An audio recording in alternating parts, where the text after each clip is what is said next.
जब देश का तिरंगा शान से ऊपर जाता है तो हमारा भी सर गर्व से ऊपर उठता है।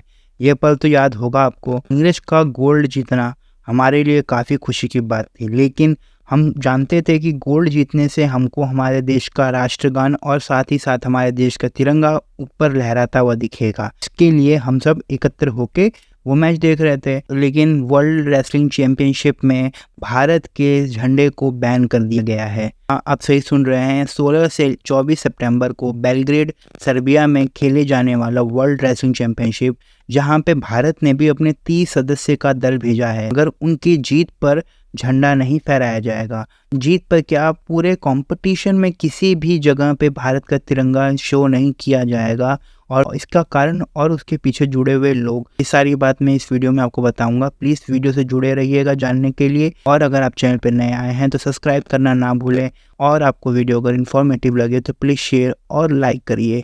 तो शुरू करते हैं आज का वीडियो।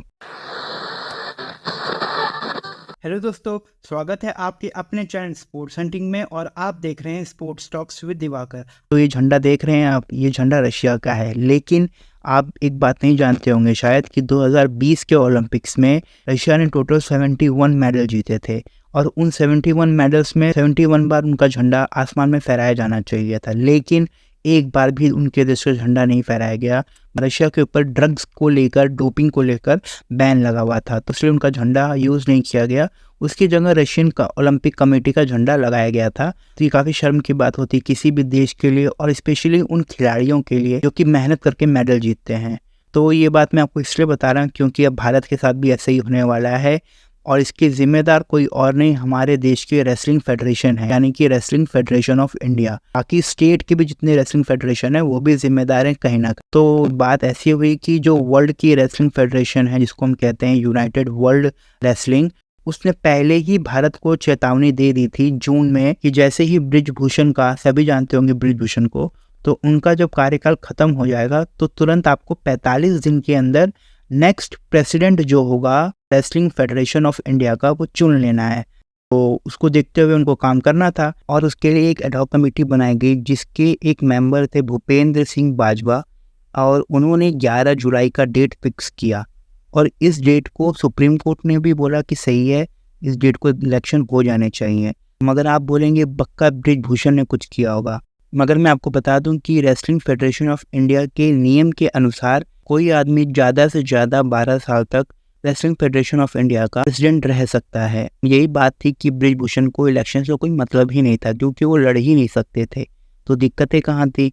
तो दिक्कतें ये थी कि 11 जुलाई की डेट तो फिक्स हो चुकी थी, लेकिन असम रेसलिंग एसोसिएशन ने भी फिर एक मुद्दा उठा दिया अपने वोटिंग राइट्स को लेकर। उनके पास वोट करने का अधिकार नहीं था, जिसको उन्होंने गुवाहाटी हाई कोर्ट में चैलेंज किया, और गुवाहाटी हाई कोर्ट ने 11 जुलाई के इलेक्शन को रद्द करवा दिया। फिर ये हुआ कि सुप्रीम कोर्ट बीच में आती है, संज्ञान लेती है मामले का, और असम रेसलिंग एसोसिएशन को उनके वोट डालने का अधिकार देती है, और बोलती है कि 12 अगस्त को सुप्रीम कोर्ट ने फिक्स किया कि अब इलेक्शन होने ही चाहिए 12 अगस्त को।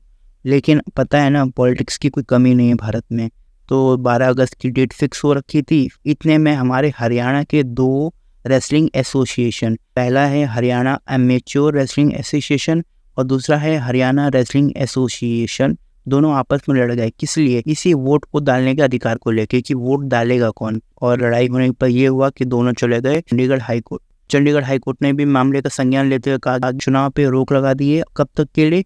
28 अगस्त तक के लिए। अब बताइए, डेट तो ऑलरेडी भाग चुकी है, 45 दिन जो दिए थे वो तो ऑलरेडी निकल चुके हैं। तो हुआ ये कि जो हमारे यूनाइटेड वर्ल्ड रेसलिंग की कमेटी है, उसने कहा कि भाई तो अगस्त सितंबर नवंबर करते रहो, हम आप पे लगा दे रहे हैं टेम्परेरी बैन। सिर्फ 2 सवाल आते हैं। पहला कि असम रेसलिंग एसोसिएशन को अपने अधिकार, वोट डालने के अधिकार 4 साल पहले याद नहीं थे, या फिर मैं ये कहूँगा कि हरियाणा के जो एसोसिएशन है रेसलिंग के, उनको अपना बुद्धि इस्तेमाल नहीं करना था कि यार उनकी लड़ाई के चक्कर में हमारे देश के जो खिलाड़ी हैं वो अपने झंडे को अपने प्रतीक के तौर पे इस्तेमाल नहीं कर पाएंगे, अपने झंडे को रिप्रेजेंट नहीं कर पाएंगे।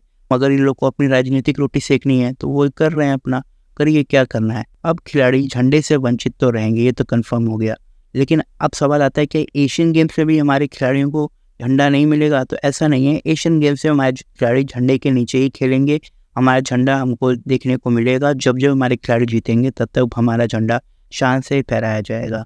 तो यही आपको इन्फॉर्मेशन देनी थी। आपको कैसा लगा हमारा वीडियो कमेंट सेक्शन में बताइए, और आप क्या बोलना चाहेंगे देश में हो रहे खेल के, और आप क्या बोलना चाहेंगे खेल में हो रहे पॉलिटिक्स के बारे में। तो ये सारी बातें आप कमेंट सेक्शन में बताइए। तो मिलते हैं आपसे अगले वीडियो में, तब तक के लिए जय हिंद, जय भारत।